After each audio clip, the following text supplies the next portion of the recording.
Welcome to another episode of the Book and Boardroom. I am Jay Christopher, aka the Industry Esquire, and we're here today with another stakeholder in media, tech, and entertainment. That's Dennis Dortch, the co-founder of Black and Sexy Television. Some of you may know it, some of you may not, but Black and Sexy TV is a vertically integrated digital media company, an SVOD business, distributing content for the African American audience. It also produces its own content and distributes third-party content through licenses, but Black and Sexy TV is where we want to be. So today we're here with Dennis Dortch, co-founder of Black and Sexy Television. And for full disclosure, we do have a pre-existing relationship. I am one of the partners at Black and Sexy TV, so a lot of this conversation will be based on inside information. So I'm going to give you the dirt, the good, the bad, and the ugly from Dennis Dortch directly. Cool.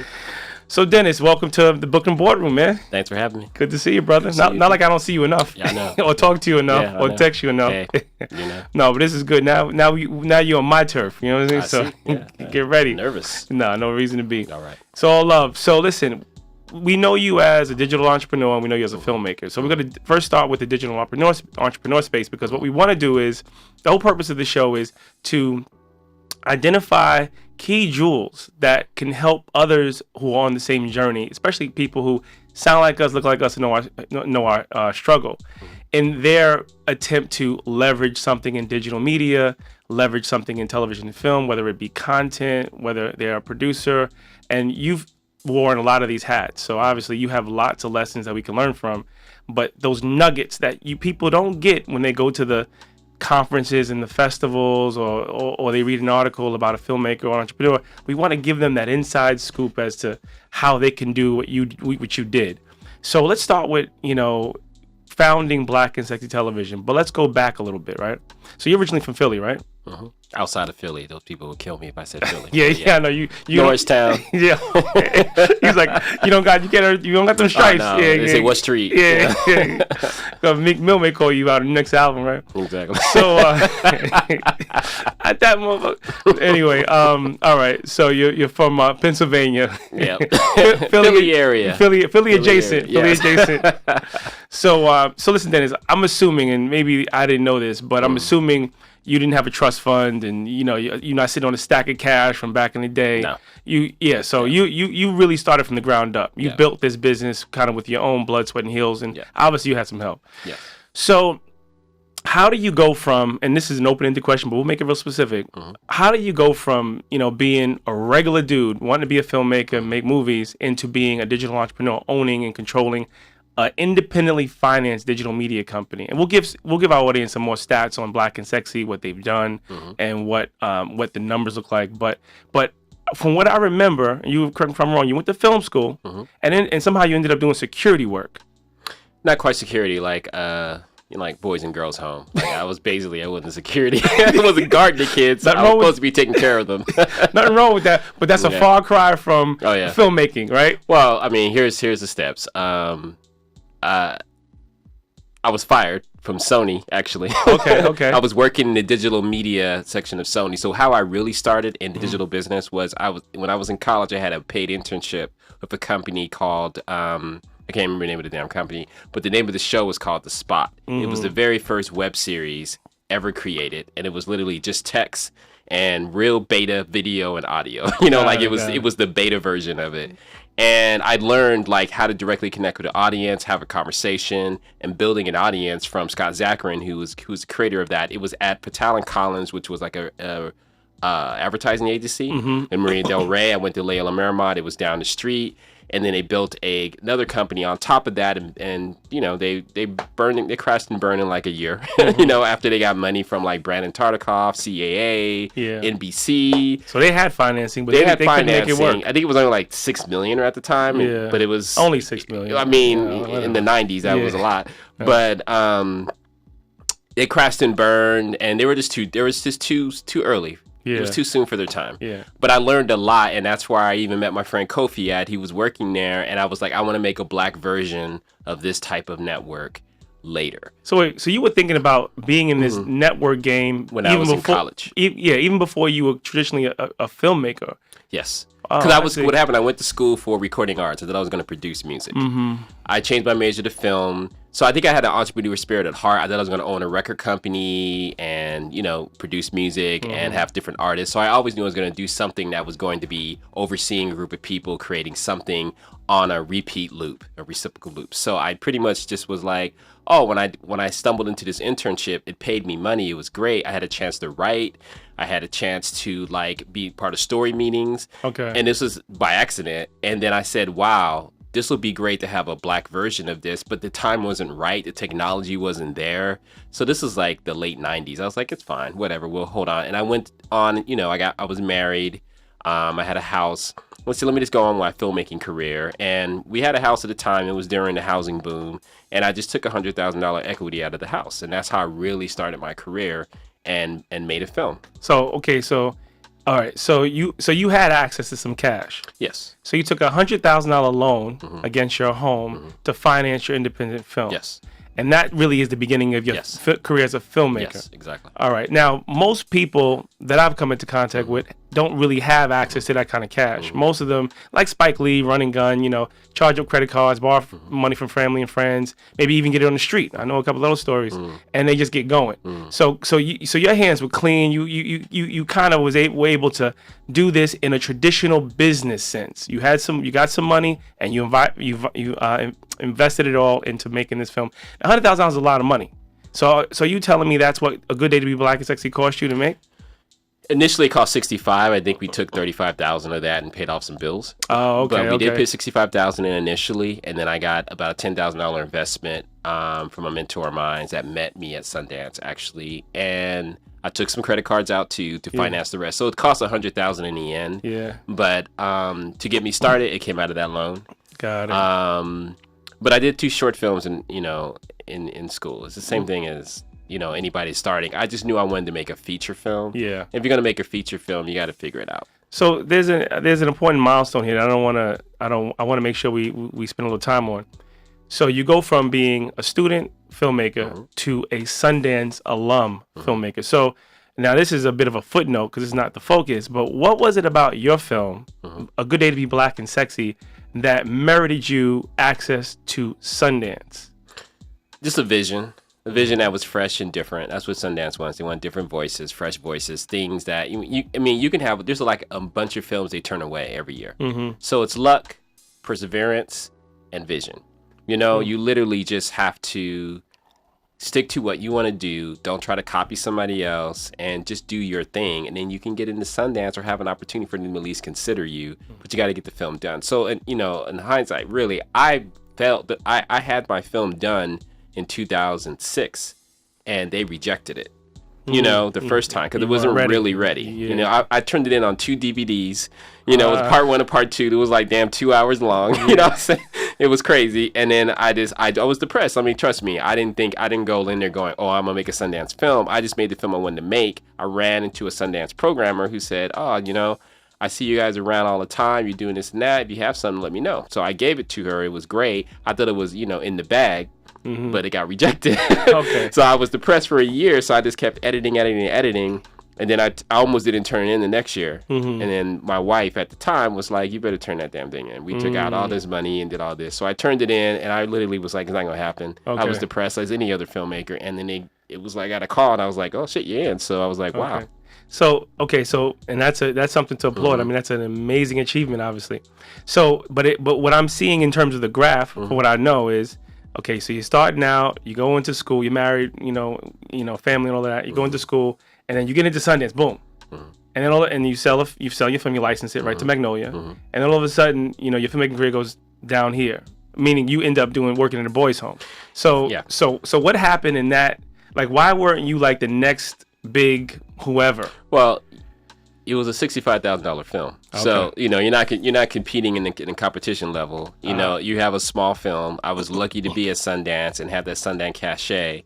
I was lucky to have an agent that was in my pocket, or I was in his pocket, and I was lucky to go out there, but I need to make money. Got it. So you get a lot of meetings, but honestly, unless you're winning or you're in the competition or at that level, you're not going to be getting that type of, career. And actually, I don't think 90% of the people come out of Sundance actually have a career after that anyways. But did you have a post-Sundance strategy, or did you go into Sundance thinking, I made it?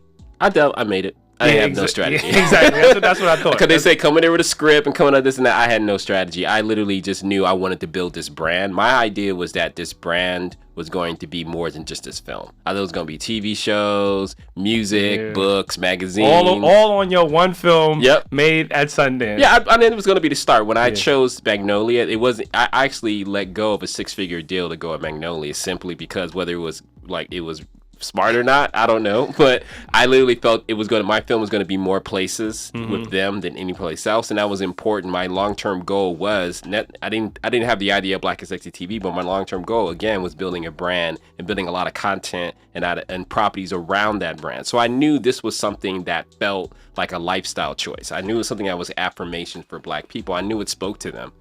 Yeah, no, true indeed. I think interesting because obviously I know your story. I mean, I know there's been a lot of, ups and downs and missteps and successes. And since we're in the space of, the journey as a filmmaker, coming out of Sundance, licensing a film to Magnolia, being offered one deal but taking another one, let's park there for a second because I think there's some interesting gems here, right? So in essence, what you just said, but we're going to go over it again, is you had someone offering you a 6-figure deal for your little film, which cost you about $35,000 to make. $65,000 to make, which loaned to you. You need to pay that money back. So you had a 6-figure deal on the table, and you turned it down to do not a lot less than 6 figures, right? Now, hindsight is 2020. So what was the gem? What did you learn? What was the revelation after that journey? I felt I made the right decision. And ultimately, it didn't really matter because to me, I wasn't trying to make my money back. I wasn't trying to make money. I was trying to start my career and trying to start this brand. Did your wife agree with this decision? She didn't disagree. Oh, okay. Yeah, she's pretty. She was supporting you. Okay. Yeah, she was pretty mellow about it. My sales agent and lawyer, he hated me. Yeah, that's a big commission. He hated me, and I think he dicked me on it too. But anyways.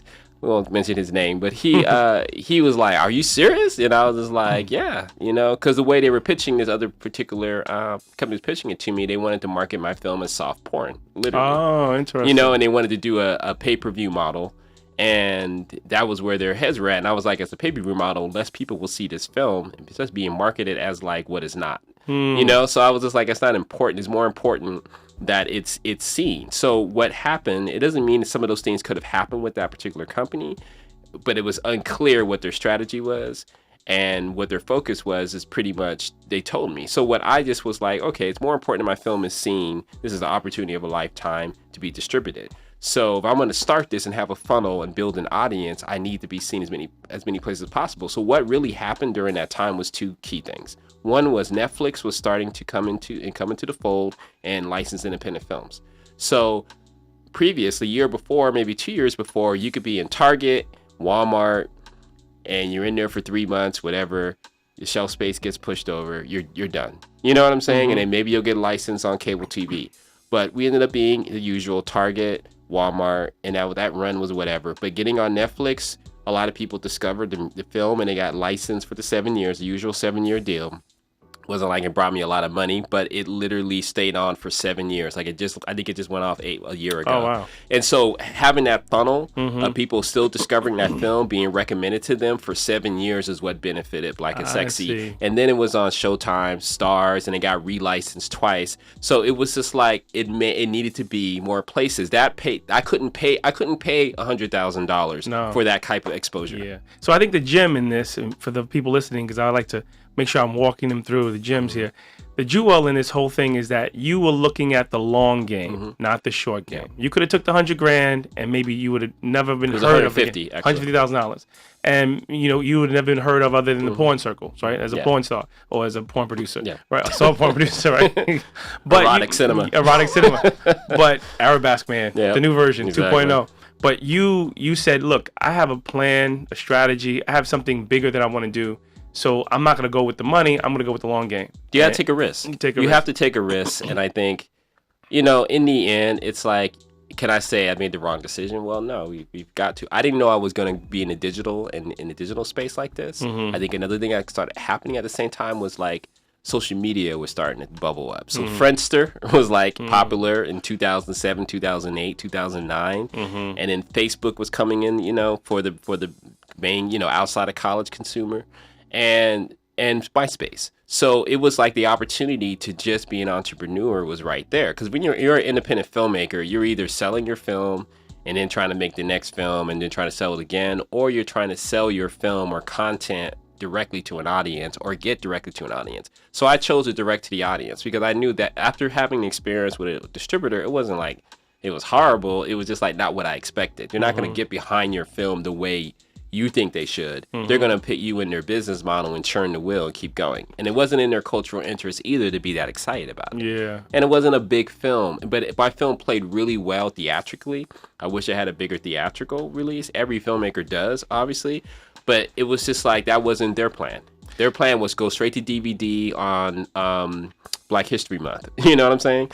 And get it out there, and then whatever happens, happens. So it sounds to me like early on, you recognized the system, the structure of the business, and you deliberately said, look, I'm going to operate outside that structure, or if I operate within it, I'm going to do it my way. Yeah. And with that comes sacrifices, obviously. So, and I think that's an important gem, because either you can, quote unquote, be hired to do a job and do that job well, and some people get paid really well and they're okay with that, or you want to be a disruptor and you want to do it your way because it's important to you, right? There's something bigger. Yeah. So now, how do you go from, hey, here I am in the digital producing, digital content space with one property, to migrating it into, not migrating, but better yet, using it as the basis for building a business? So what was that transition? What was the thought? And why did you think you could even do it? Because reality, no one else was doing that.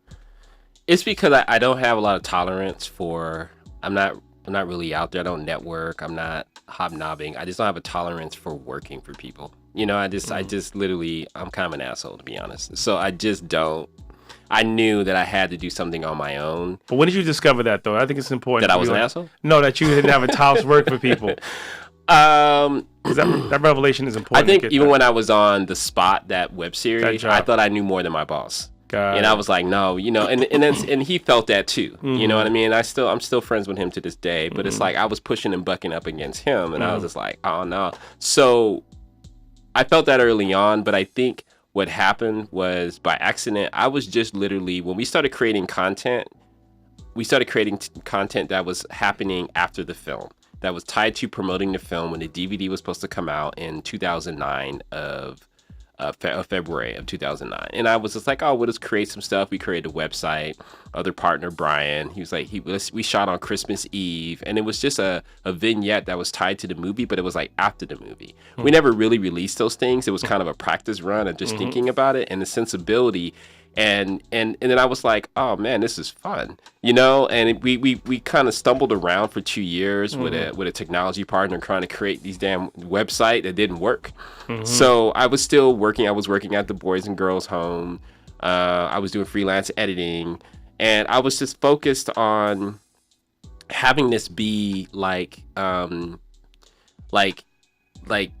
the launch of what I always thought was going to be was the brand. And I was like, hey, we can market this, you know, with social media. This is brand new stuff. We can reach people and we don't have to pay for it. You know what I'm saying? And we can create content on our own because digital filmmaking is now, the digital cameras are cheap and, you know, affordable, and they look a certain way. And we have the skill set within our group, you know? And so I just said, no, this is, you know, it was Christmas Eve 2008 when we shot the first one. I was like, this is the future. I knew it was the future. I don't know why I thought it was going to work. It was just, it felt like you had power as opposed to waiting, you know, and then hoping someone's going to take your thing and they're going to see your vision. Why not just do your vision? Do your own thing. Yeah. A couple of things you said or didn't say here, I think are really important. And going back to that job you had with The Spot, I look at those opportunities when you're with an employer and they don't kind of recognize, you know, your value or can get it, and you end up, that relationship comes to an end very quickly where you get fired. I think that's a promotion, obviously, because had you been more willing to deal with those circumstances, it would have obviously delayed this thing you did down the road. So it wasn't, I didn't get fired from The Spot. The Spot ran out of money. But what I did get fired from Sony. Got it. That wasn't running the spot. It was another company. I got a job at Sony for their interactive division, and it was like a talk show at the time called Vibe, and like Chris Spencer and Sinbad. I don't even remember that. We went on for it. It was on air for like 6 months. It got canceled, but I got that job based on coming from the spot, because the spot was a star. Like it was the first of its kind. I got that job, but it was a corporate world, entertainment world. And after that show got canceled, I got brought back to the office because I was working on CBS Studios. I was living a life. I was able to do whatever I wanted to do, how I wanted to do it, because they're like, hey, we just got this money. We know we need to get into this space of social media and interactivity. And I was doing chats and creating, digital social material for the show as a companion piece. So it was a dream job, and I was getting paid like decent, middle class America money. Yeah. But when I got back to the office, once that show was canceled, it was just like, oh man, I'm in the corporate world right now. And I was bucking up against them because I was like, this stuff could be better. Like, why are we doing the wackest stuff? And I kept looking around, and my mouth was basically saying, this is whack. Like, this is so boring. We could be doing better, but no one wanted to do better. They just wanted to keep their job. And they fired me. Yeah. They literally fired me. That's what happens. That's what happens because you upset the apple cart. You're a threat. Hollywood is known to kind of replicate, right? Things that already exist versus originate. And a lot of brilliant people in Hollywood, but oftentimes people who are, speaking out against, the status quo or not doing the conventional thing, their brilliance isn't identified until after they succeed, right? So, but when you were talking about the beginnings of Black and Sexy and kind of thinking through promoting your film with social media assets, you mentioned a lot of things about strategy, marketing, kind of the vision. The thing you didn't mention, which I think is very important, is money. You weren't focused on monetization. I'm sure you wanted to pay your bills, but it wasn't the driving factor for the business. And I think I'd like you to expand on that a little bit, because I think sometimes people come to every business not so much with the passion, but with the passion to earn money, and not with the passion to serve a need or to speak to an audience, and they fail. It's backwards. Yeah, it's backwards. You got to build an audience, and you can't just be, trying to shake dollars out of them from the get-go. So the way you earn an audience is just by giving them gifts and giving them what they need, and they're going to return that back to you. So it doesn't mean I didn't want to make money, but it was like the passion of being able to change things in my community, be able to create things, be able to have my vision come to life was the motivating factor. So that aligned with just giving gifts to people. And it's a little bit of a magic formula. You don't always know what you're doing. You just have an instinct. You do it. You like it. It feels good. And that energy transfers to other people, and it keeps building, and you hope that, that's just what happens. But our focus, if you focus on money, it's like people can smell it a mile away. So we just focus on creating, an audience, building an audience. And then it came to a point where we needed money, where it's like, okay, we can't go any further. This makes no sense. That was when we started turning towards making money. But by then we've already built an audience that was already, engaged with us and already loved us. So I think that's the important key for someone who's starting off with no money is don't try to make money. Try to build an audience, because having an audience, you can monetize your audience. You have power with an audience. And if you don't have an audience and you're trying to monetize the audience, you're already putting up a wall. Yeah. And I think the people I know some folks listening to this or watching this heard that statement you said, which was don't focus on making money or don't try to make money. And they definitely had a violent reaction to that, right? But I think this is important, because the reality is this: whatever the endeavor is, business, creative, if you don't have enough passion and drive and enthusiasm to do that thing without the dollar, then you're in the wrong thing. Yeah. So anyone listening to this, think twice about what it is you're doing. Again, those of you out there who have a trust fund, have resources, have tons of money that aren't focused on making more money, then you're in a different ballpark altogether. You probably won't even tune into the show. But this is for people who are bootstrapped, who are coming up from the ground up, started from the bottom, now we're here kind of folks, right? And I want to make sure that they understand that you can make money, be successful, doing what you love, if you focus on the passion and focus on serving the need and whatever it is. In this case, it was an audience, an underserved audience. So speaking of the audience and speaking of your pivot to making money, focusing on monetization because you needed that to make the business, kind of operate. When money gets involved, the stakes get higher, right? There's all kind of implications of that. So here you are pivoting into, is this the SVOD pivot or is this like VOD pivot? Where are we at right now? Yeah, this is the transactional VOD pivot. Okay, so initially. So for context. Well, no, I'll go back. It was actually the crowdfunding. Oh, that was the first one. Crowdfunding. Okay. I mean, the real pivot for business was you know, the transactional, but the steps were, you know, we raised money 3 times, crowdfunding wise, and then that was amazing when you made it, but not enough as you keep going. And then the transactional was the next phase, because you can't keep going back to the well. Yeah, exactly. So the transactional came out of like, we can't keep going back to asking people to give us money. We and actually that transition is important to talk about, because what actually really happened was, when you're asking people for money, it's amazing when they give it to you and you feel great. But when you say, hey, I'm charging you for this, that was actually more successful than actually crowdfunding. Crowdfunding should always be their primer. I don't think people should skip that if it makes sense for them. But it's a primer to make you feel more comfortable that, okay, people will give X amount of money, like 30,000 here, 25 here, 16,000 here. Okay. It's value. Cool.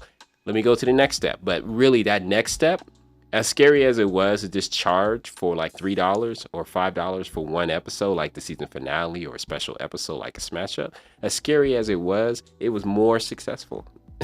More successful than just asking, because people will pay for what they want. And what they value. Yeah, exactly. And you had already been serving them. Yes. You already been serving them that product. It was been 3 years by then. 3 years, they were eating for free. Yes. Eating for free for 3 years. I think that's something important for people to hear. Yes. So now you turn around and say, hey, I'm going to charge you $250 for that 2-piece and a biscuit. It's like, oh, listen, I've been eating for free for 3 years. Here's $5. Yes. Right. So I think that's really relevant. I think that's a credit to the business model, although it wasn't a model at the time. It was just the instinct, right? But a credit to the approach. And hopefully we're not giving away too many secrets here. You know what I'm saying? But it's all good. We're well ahead of the game, right? So, okay. So crowdfunding, pivot to a VOD, a video on demand transaction, where people pay for the purchase of the content. However, they weren't paying for a full season. They were paying for finale episodes. Yeah, right? Which pretty much funded the full season. If enough people get on board, by the time we finish selling for, like, your big sort of jump is like the first 2 or 3 weeks, it would pay for the season. And so it made sense, instead of asking for the money up front, hey, pay for this whole season, you get them invested, they're hooked on the story. You're like, damn it, I got to see this last episode. You're going to convert a certain percentage of the audience to pay for it, and you're going to pay for your season and more. So we did that 4 times, I think, in 2014. Okay. And by the time we did it 4 times, it was like, great, we're making more money, but it still wasn't enough. It was like, because what happens is, what's great about having success and building an audience is that they're still hungry and they want more and more and more. So the appetite keeps growing. And so your appetite for continuing to do it matches their appetite for giving them more. And then your needs and your financial needs go up, and your resources are being more strained. So it was just great to see that 4 times. But it makes you more confident for the next step, which was SVOD. Let's talk about that. So now, so you pivot from crowdfunding to VOD, video on demand, transactional relationship with your audience. And then you pivot from that, into SVOD, which is a subscription on the video on demand service, where people like Netflix are paying a monthly service fee to get access to content. So, but now every time you switch up the approach to the business, I'm sure there are rippling implications for the business internally, right? So just tell me about 1 or 2 instances where there was a revelation, like there was like, wow, I didn't realize this was going to be a new hurdle, or I didn't realize this was a new opportunity. Where were some of those light bulbs going on as you were journeying into SVOD?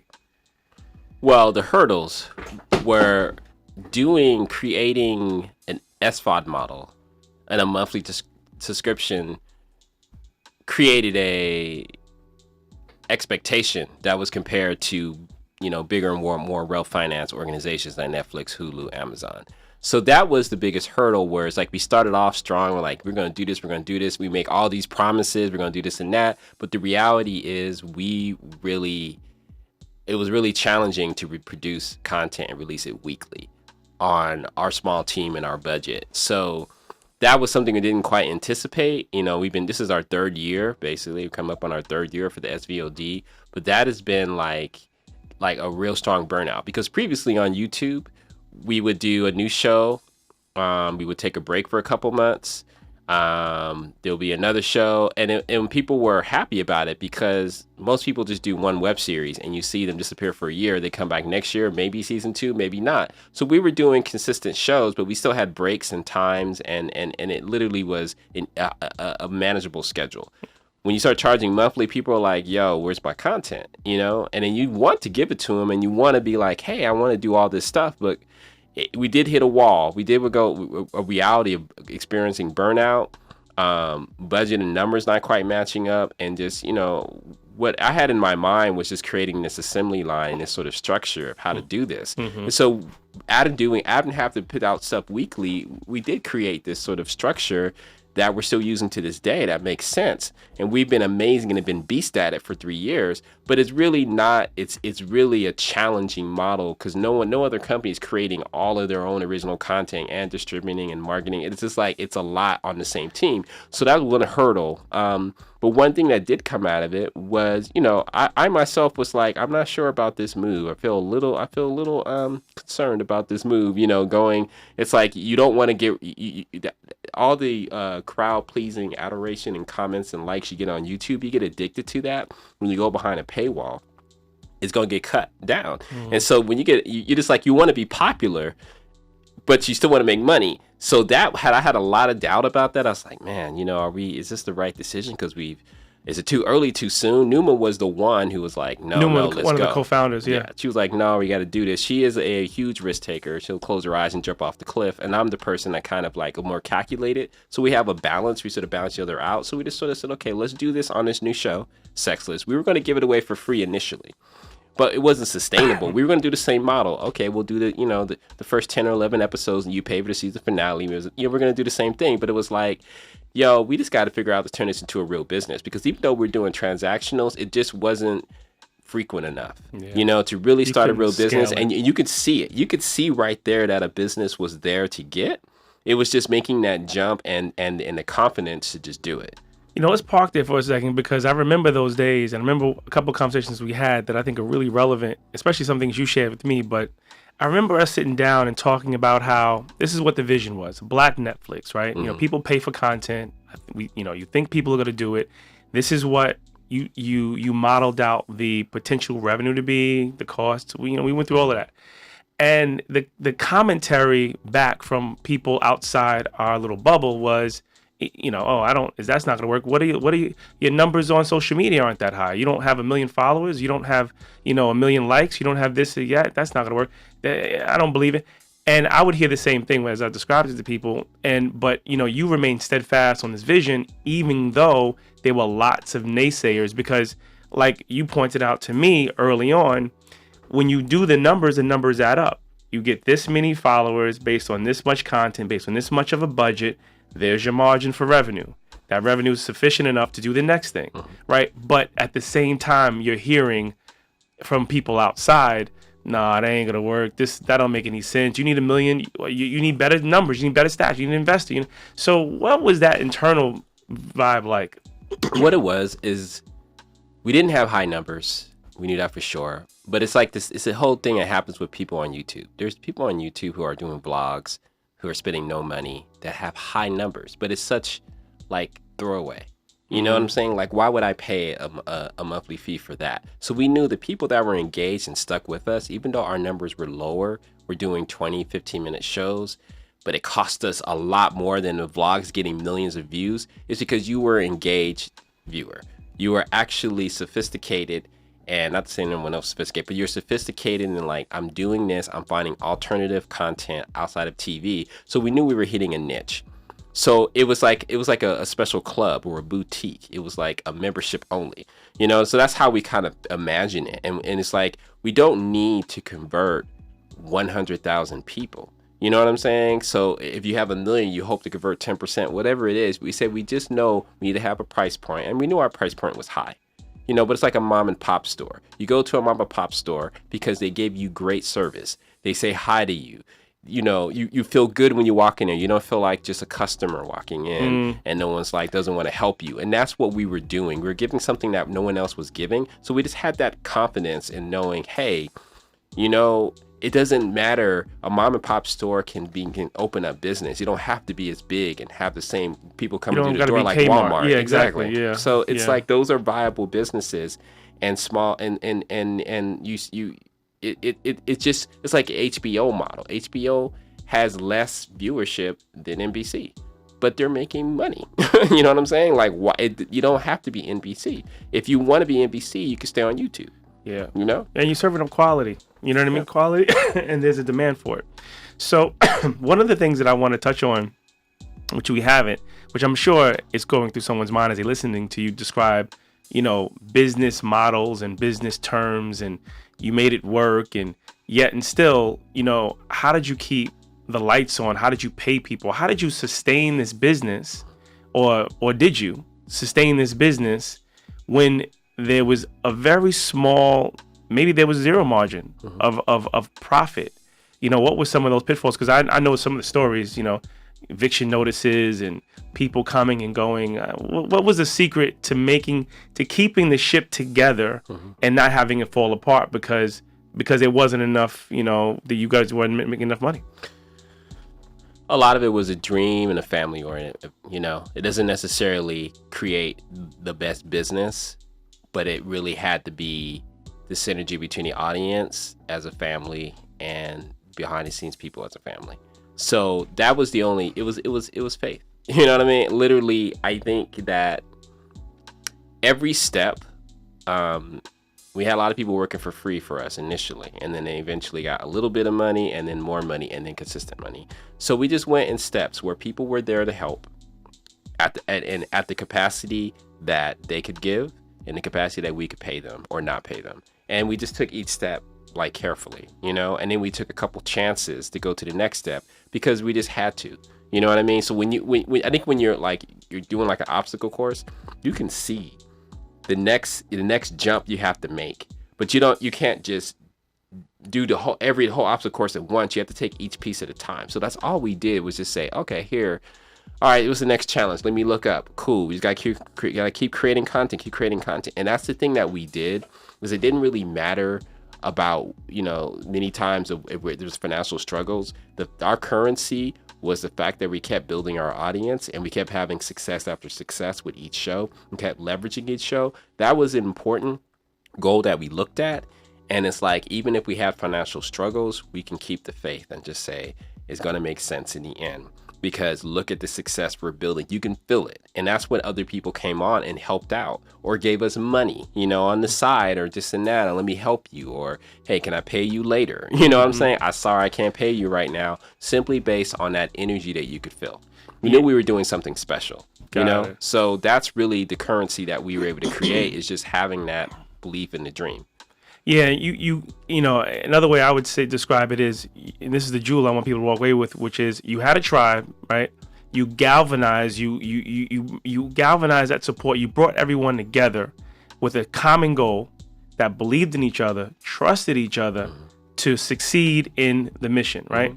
Now, that doesn't happen in traditional businesses, obviously, because traditional businesses have all kind of other considerations. So the fact that there was an independent financing, you know, I mean, there wasn't financing from like a media company or something other, probably, you know, served, you know, the needs of the company at the time. So yes, because I tell you, as soon as you saw a difference when we got that BET license deal, then it was like, you guys got money.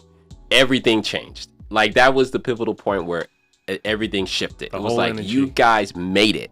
Now pay me my money. Check? Yes, it was my check. So that, I mean, even from the audience was like, well, shit, y'all need to be doing more stuff now. You know, and it was just like, it was. So everybody, it was like a real change, and it wasn't that much money. It was free money for us for stuff we already had, but it wasn't like life changing. It was money. It was actually plugging holes. It paid bills. It wasn't money. It paid bills. At that time, we were in a deficit, and we're always in a deficit. It makes sense because we're not. But that was like, oh, that money's great. You know, but it really opened up a lot of like people's eyes to what is possible. And our consultant of ours was telling us, Osmond, he was saying people are either going to get more galvanized and jump on and like, this is great, or be afraid. It's 1 to 2, is no in between. You know, and so I think that was like a pivotal point too to talk about. It's like then it became like a real business and perception wise. You know, we couldn't go on and say, you know, we're just trying to make it.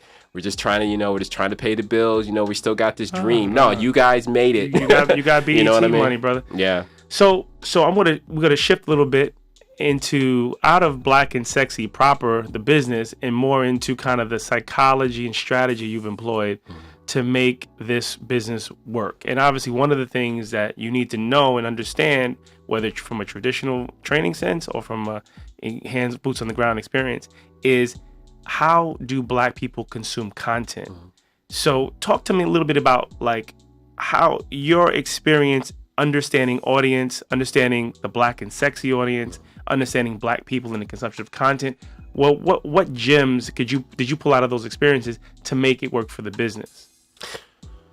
Well, things have changed. I mean, 3 years ago, there was hardly any Black shows. So we were definitely a diamond and a shining light. So I'll put that in context. And now 3 years later, you got a lot of Black shows. But it's still not enough. I think as Black people, we're really high consumers of content.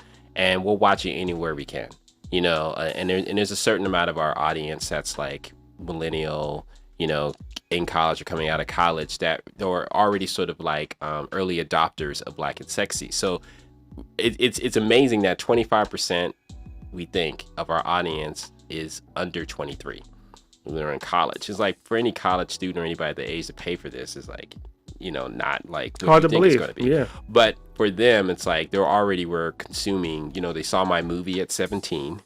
Then at 23, just like looking at Black and Sexy. You know what I mean? Yeah. And you know, and they're still. So it was a long tail thing. But just thinking about Black people in general, it's not Black people overall. It's a certain type of Black person that we hit. We really hit that demographic that is probably college educated. Kind of skews a little bit more into progressive, you know, content. They're still watching all the other shows that are Black shows that are out there, and they're watching ours. And they really, Black people love our technology. We love our gadgets. We love trying to figure out how to, you know, get something for free, download it, whatever, you know. And it's like, oh, this one, you know, I'll just go ahead and I'm getting some stuff that no one knows about. So even though we're not as big as like Netflix at all, to have us is like, ooh, it's like a secret, you know. Got it. So it feels like it's theirs so far, you know. So I think we were able early on to just, because we kept doing more than one show, we knew that that's all Black people want, is to see themselves represented, not just on one show, but as a world that's immersed. So that's all we did was create that. It wasn't like that was our plan overall, because that's what we wanted. We just created what we wanted to see. So as far as like viewing habits and all that, it's just like Black people love watching stuff all across the world. So if you keep creating shows, you're going to keep creating, you know, eyeballs. And so that's all it was for us, is just one show after another. And, it, you know, once we had this sort of partnership with VHX and able to reach them in different ways and on apps, it's like things just became better, you know, and you know, YouTube is like, you know, the base of all that. It's great because you can discover a lot of content on YouTube. But I think a lot of Black web series creators have, you know, seen the light and it's like a second or third wave. Like once we pulled out of YouTube, there was like a vacuum, you know what I mean? And you could see all these Black web series coming up. And so what that tells you, and you see the reviews, is that it's insatiable appetite. So I don't know if I'm really answering your question, but no, you are. I wanted your point of view of the Black consumer and kind of the strategy you employed, and also kind of what was on the horizon and how things have changed. You've done that. So tell me this. We talked a little bit about, you know, digital content. Let's just spend a moment just describing for me what you think is the vacuum in traditional media with Black content. Because we have a couple things we're working on, obviously, for traditional media. And we've talked a lot about like kind of what's not there and the stuff that is there and how we feel it could be a lot better. So what's missing in traditional media when it comes to Black content? Well, I think it's shaping up. It's starting to bubble up now. But I think what's missing in Black content, and this is what you're getting on sort of the, OTT sort of, platforms, is more authentic voices. That's it. I think, white content has 360 everything you need, from the quirkiness to the trash to things that are important, things that are progressive. We just need more of a spectrum of that represents us. And we're not going to do it all. We have our lane, but I think that's what's missing really, is just not just having a Black show that feels like this, let's do more of that, just having more voices and more tones, because we're consuming content that's not necessarily Black voices, like Game of Thrones or whatnot, or Walking Dead, and we just want to see ourselves in more of those things. And I think that's all we really need. It's not that serious, it's not even rocket science. We just need things that feel like, we're not all the same. Okay, and let me we'll end on this question. I wanted to prepare anyone else out there kind of in a similar place of content creation that's trying to understand the marketplace, trying to understand the shifts in the business. Mm-hmm. There was recently Facebook recently put out there's a news article about Facebook changing its algorithm that's going to impact publishing companies like ours in the marketplace. So describe for me kind of what your assessment right now is of the digital marketplace as it relates to a content creator that's trying to monetize content. Is it, are there what's present that potentially could be problematic, and maybe what exists that could be helpful in a real way if it's used and executed properly? I mean, if you just mentioned the Facebook thing, for me, and just let's describe what Facebook is doing so people can understand. Yeah, I mean, they've already done this in many other forms already, like other iterations. They're clamping down. Like they gave us, they're like crack dealers. They gave us the crack for free, Mm-hmm. and then they make us pay a little bit more and more and more, and then like you get none free at all. So as far as like blocking the algorithm or the our what's possible on our news feed, you can have I think we have 85,000 followers on Facebook. So you would imagine we would reach a certain percentage of them. But Facebook has been clamping down on how many we're going to reach artificially, because changing their algorithm, if you want to say artificially, whatever they normally had originally, because they're making us pay for it, and they have a business, they got to figure it out, and that's fine. I understand what they're saying. So for us, it's like, I want to have a strategy on Facebook. And I always when we get time to do that, we can have free content on Facebook and figure that out. But it's becoming less and less likely now, because then it's another place you got to pay. So right now, it's literally just trying to get the word out and grow your audience and bring it back to your platform. But it's becoming more and more challenging because they're changing their business strategy. And it's not just affecting us, it's affecting a lot of platforms or a lot of organizations. So it sounds like what you're saying also is, if you're new to the game and you're about to kind of insert yourself into the marketplace, it's going to be more challenging than it was when we did. Yes. Because now places that were free, that weren't throttled with access, are now being manipulated, and not to our advantage. It's not the same anymore, because I mean, how we came up was definitely A Good Day Black and Sexy, that Facebook page. I don't remember how many damn followers it was, but that was the very first time. So we weren't able to do that with no money. We would not be in the place we're at now. So definitely it's more challenging for new people. It's just that free window, we took advantage of it, of advertising and promotion, guerrilla marketing is closing, Mm-hmm. and the field is more crowded too, and people are paying for tweets, and, there's all kinds of stuff that's happening. So it's not the same market. It's not the same place like it was before, opportunities, but people going to figure it out one way or another. One way. There should only be one. I don't know if you're a Highlander, anyone who watches Highlander, there can only be one. I don't know what it's over your head. Yeah. So listen, before we wrap, anything you want to tell us about, announce, promote, vis-a-vis Black and Sexy, anything you want to make sure the audience is aware of that's on the horizon for the company, content, business moves, whatever? Yeah, I mean, we're doing what we always do, and things are changing. A lot of content's out there. Tastes are changing too. A new audience is coming in. So we're really, right now, we're just focusing on try to maintain what we're doing and grow. And I think a lot of people are going to see some changes, and and people are going to be wondering about the old shows. They always want to know, what about the old shows? And it's kind of like, all right. But right now we're doing Wendy Plus Julian. It's dropping very soon, and I'll be going through a couple months. And that's kind of like closing a chapter of our 3 years on our SVOD, and we're going to come out with some new shows. I don't want to talk too much about them, but we literally have some people are going to like the changes, some are not, you know what I'm saying? And I think as far as business move for us, I mean, I don't know what I could really talk about. You would tell me otherwise, but but I just feel like we're still here. And I think that's amazing. We're still here, and When a lot of the folks aren't. Yeah, and even That had tons more money. Exactly. Tons more money. Yeah. So, we're here for the community. We're here for our own aspirations, and hopefully those things line up. And we're actually here to be, I guess the best way I could say it, we're here to serve the community in a way where, I think a lot of people have these ideas that they're going to create this Black platform. It's going to be all this stuff, and it'll be completely immersive. And we were the pioneers. We were the first to do it with no money. So we have to figure out what our space is in this next sort of phase. You remind me of another quote from a film. Frank White and Bumpy Johnson. He talked about Bumpy. He says, "So who was his girlfriend at the time?" He says, "Who was Bumpy?" Well, he served Harlem and Harlem served him. Again, might be over your head, but there's someone out there who's gonna resonate that. But one thing I will say about Black and Sexy, shameless plug, the Winnie and Julian episode, check it out. I make my actorial debut. So hopefully you guys will enjoy that. And tune in for more Brooklyn Boardroom. Like us on the Apple Store. Subscribe. Become a member. Membership has its benefits. I'm Jay Christopher with the Brooklyn Boardroom, and we'll see you on the next episode. Deuces.